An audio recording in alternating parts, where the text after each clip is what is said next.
मी भिवडी college Bhiwadi इथून माझी bachelor degree complete केली कम्प्युटर सायन्समधून आणि नंतर मी ग्रॅज्युएशन नंतर ऑरेंज अँड टेकमध्ये PHP फुल स्टॅक डेव्हलपरचा कोर्स जॉईन केला। सुरुवातीला मला बेसिक असं काहीच नॉलेज नव्हतं, पण तिथं आल्यानंतर आमच्या मॅमने सुरुवातीला सगळं बेसिक क्लिअर केलं। त्याचबरोबर आमचे 400 प्रोग्राम कव्हर करून घेतले आमच्याकडून। त्याचबरोबर कॉलेजच्या वेगवेगळ्या वेबसाईट प्रोजेक्टवर आणि वेगवेगळ्या कॉलेजमधून घेतलेल्या पुणे युनिव्हर्सिटीच्या मॅमनी स्लिप आम्हाला दिल्या।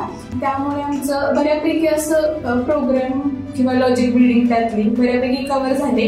त्याचबरोबर क्लासमध्ये संध्याकाळच्या बॅचेसला ॲप्टिट्यूडचे लेक्चर आणि सॉफ्ट स्किल स्पोकन वगैरे होत होतं, त्यामुळे आमचं त्याचबरोबर प्रोग्राम्स वगैरे त्याचसोबत सॉफ्ट स्किल पण व्यवस्थित होत होतं। आणि क्लासचे 3-4 महिने कंप्लीट झाल्यानंतर एचआर मॅम आम्हाला प्लेसमेंटसाठी गाईड करत होत्या, कोऑपरेटिव्ह करत होत्या। तसेच वेगवेगळ्या कंपनीतून कॉल येत होते, ते कॉल घ्या म्हणून आमची तयारी नसताना पण कॉन्फिडन्स नसताना पण अर्चना मॅम आम्हाला त्याचसोबत कॉन्फिडन्स देत होत्या।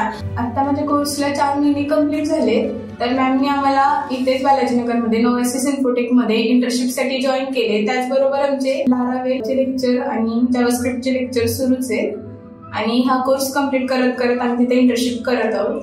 थँक्यू।